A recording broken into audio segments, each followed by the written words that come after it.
केंद्र सरकार ये देख रही है कि जब तक दिल्ली में भाजपा का माहौल ठीक नहीं होता तब तक ये चुनाव नहीं कराना चाहती। दिल्ली से जुड़ी एक बड़ी खबर भी, जो अनिल बैजल उपराज्यपाल है, उन्होंने अचानक इस्तीफा दे दिया। बताया गया कि उन्होंने निजी कारणों से इस्तीफा दिया है। देखिए, अनिल बैजल जी करीब 5 साल से ज़्यादा दिल्ली के उपराज्यपाल रहे और उनके साथ दिल्ली सरकार के कई सारे मतभेद भी रहे।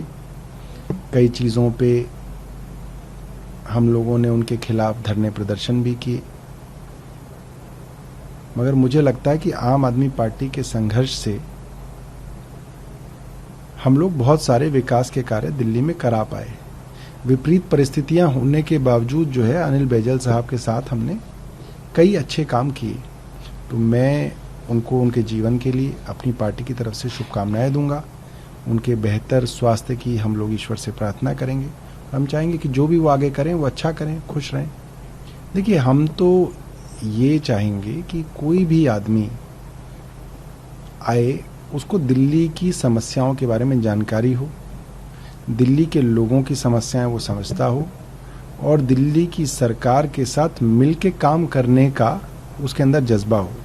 जो भी आदमी आए ऐसा आए जिसका जो ट्रैक रिकॉर्ड हो वो किसी दल विशेष की राजनीति का ना हो।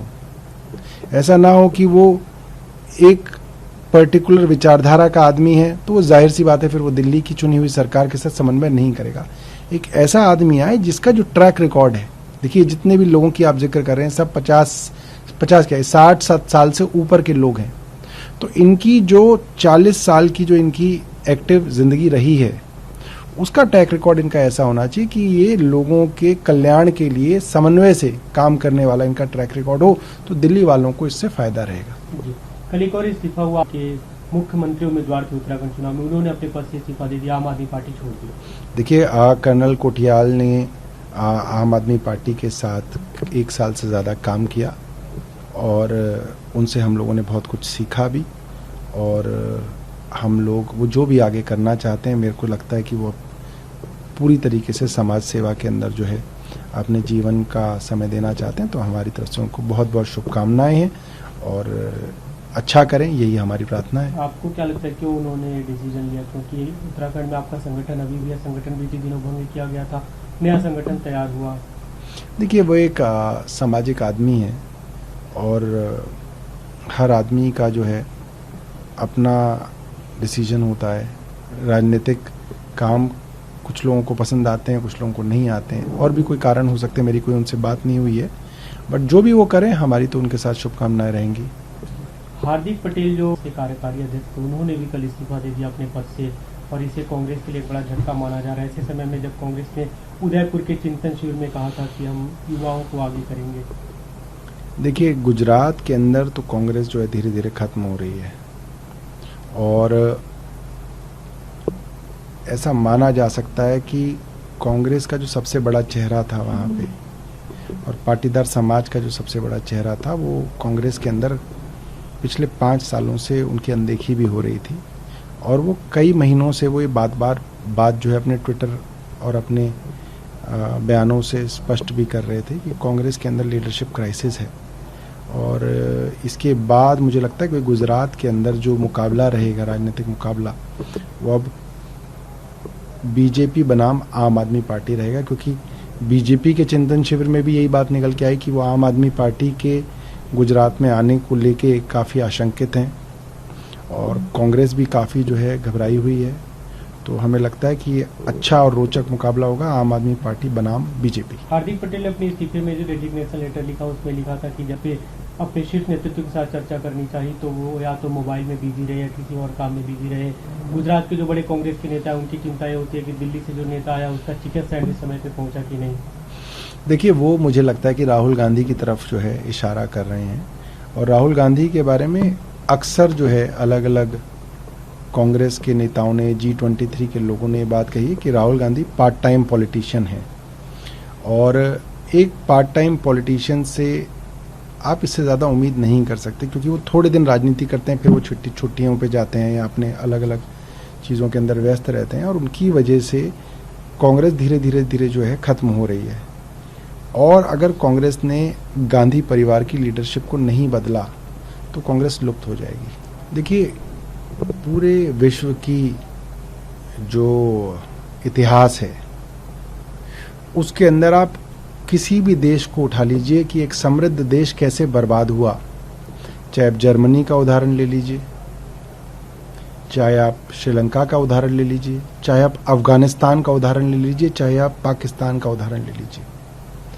इनके अंदर 2-3 समानताएं आपको हमेशा दिखेंगी। एक तो कट्टरवाद जैसे जैसे बढ़ेगा, लोगों के बीच में नफरत जैसे जैसे बढ़ेगी, ये एक ट्रेंड होता है। और इस ट्रेंड के लिए ज़रूरी ये है कि उस देश के अंदर अनएम्प्लॉयमेंट, बेरोजगारी भी बढ़े। जब बेरोजगारी बढ़ेगी तभी तो लोग कट्टरवाद की तरफ आकर्षित होंगे, तभी तो लोग दंगाई बनेंगे। जिसके पास सुबह 9 बजे से लेकर शाम को 6 बजे की नौकरी है, जिसको अपने बच्चों की फीस जमा करनी है, जो अपने परिवार के अंदर व्यस्त है, वो आदमी दंगा कैसे कर सकता है? वो आदमी नंगी तलवारें लेके कैसी सड़कों पर निकल सकता है? कट्टरवाद और दंगे फैलाने के लिए आपको करोड़ों युवाओं की एक ऐसी भीड़ चाहिए जिनके पास तो ना नौकरी हो, ना उनके पास भविष्य की चिंता हो, और जिनके घर में भुखमरी हो। तो ये तीनों रास्तों पे जो है, जर्मनी भी चला, अफगानिस्तान भी चला, पाकिस्तान भी चला, और अब श्रीलंका भी चल रहा है। और दुख की, दुर्भाग्य की बात यह है कि हिंदुस्तान भी उसी रास्ते पे आगे बढ़ रहा है कि भुखमरी बढ़ रही है, बेरोजगारी बढ़ रही है, महंगाई बढ़ रही है। और क्योंकि युवाओं के पास कोई और तरीका नहीं है अपनी फ्रस्ट्रेशन को निकालने का, तो उनकी नकारात्मकता को इस तरफ चैनलाइज किया जा रहा है कि हिंदू और मुस्लिमों के बीच में झगड़े कराए जाएं और ये दंगे कराए जाएं। और ये जो है, ये पूरे देश के लिए बहुत खतरनाक है, और ये पूरे संसार के अंदर ये होता आया है। देखिए, हजारों वर्ग किलोमीटर की जमीन, भारत की जमीन पर चाइना धीरे धीरे कब्जा कर रहा है। ये रिपोर्ट्स बार बार अखबारों के अंदर आ रही हैं। चाइना अब दूसरा पुल बना रहा है। तो चाइना की दादागिरी और गुंडागर्दी पूरा विश्व देख रहा है। अगर कोई नहीं देख रहा तो भारत सरकार नहीं देख रही है। भारत सरकार आंख बंद करके बैठी हुई है। उसके उलट भारत सरकार ने 2 दिन पहले वंदे मातरम ट्रेनों के लिए 30,000 लोहे के पहिए बनाने का जो कॉन्ट्रैक्ट है, जो कि करोड़ों का है, मुझे लग रहा है शायद 120 करोड़ रुपए का प्रोजेक्ट है, वो हांगकांग इंडस्ट्रीज लिमिटेड करके एक चाइनीज कंपनी है, एक चीनी कंपनी को वंदे मातरम ट्रेन के पार्ट्स बनाने का कॉन्ट्रैक्ट 2 दिन पहले भारत सरकार ने दिया है।